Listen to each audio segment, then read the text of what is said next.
The endocrinology is the study of the endocrine glands. So when we study the branch of biology which studies the physiology, the working, the hormone release and the development, etc., diseases involved are called of the endocrine glands are called as endocrinology.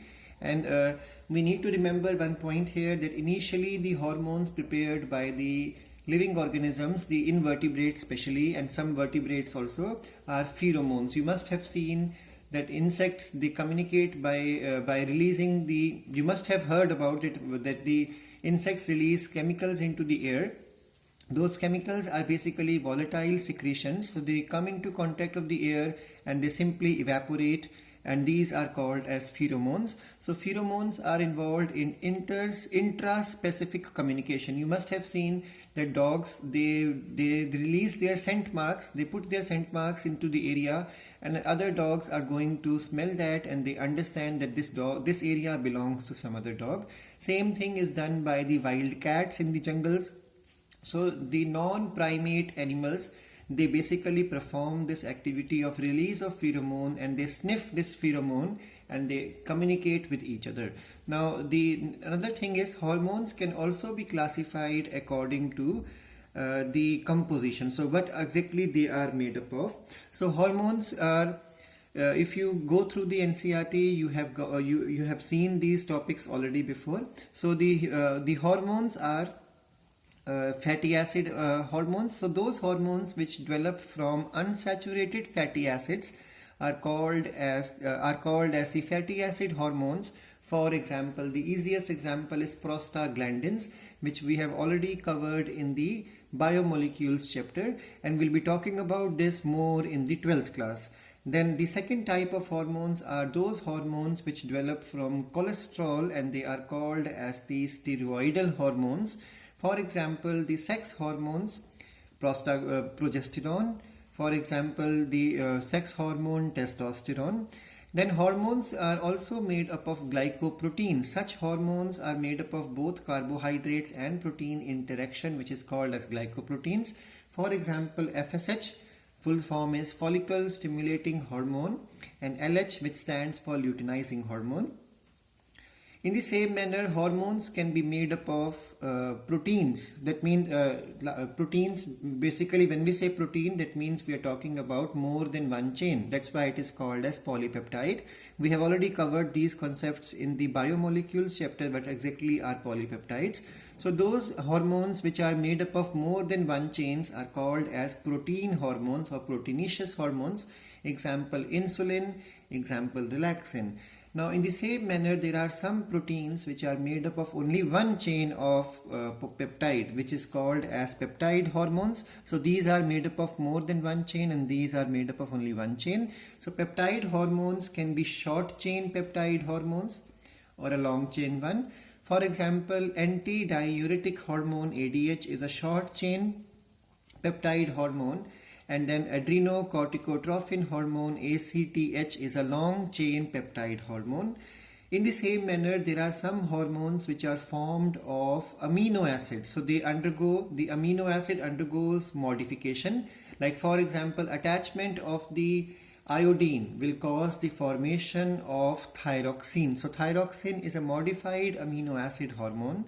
It is formed by the attachment of iodine. Either the 3 atoms of iodine or 4 atoms we'll be talking about in this chapter.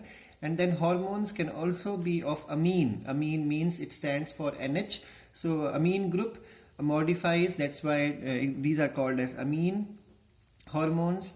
For example, adrenaline. If you go through the NCERT, it talks about catecholamines. So catecholamine hormones are the adrenaline hormones. Now the next thing to understand are the properties of hormones.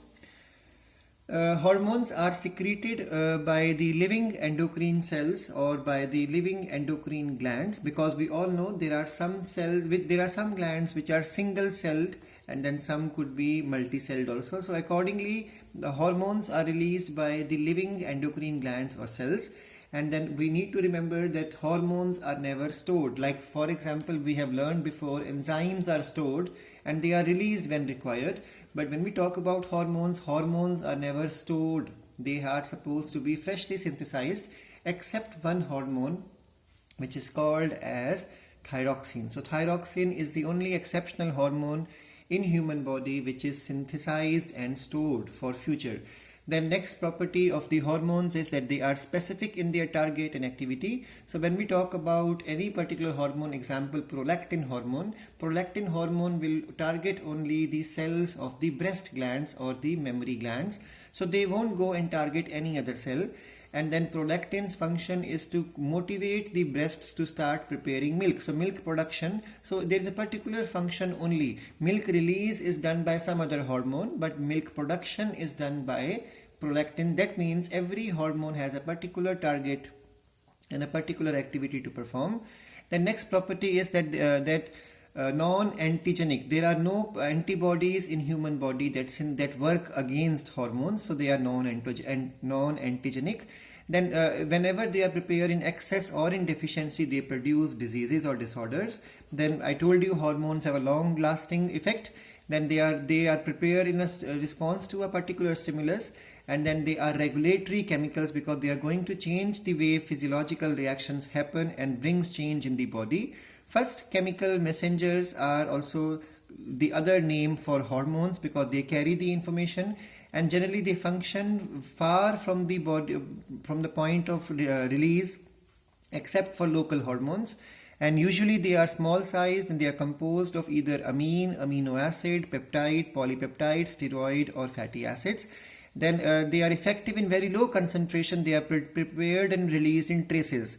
They attach to receptors on the membrane of the target cells for inward passage, and then they inhibit or they stimulate the specific process in the target cell. They start reaction and that they get consumed in the reaction and do not provide any energy or raw material in this process. And they may be formed in inactive form. For example, insulin is basically formed as proinsulin, and it becomes active when the conditions are correct.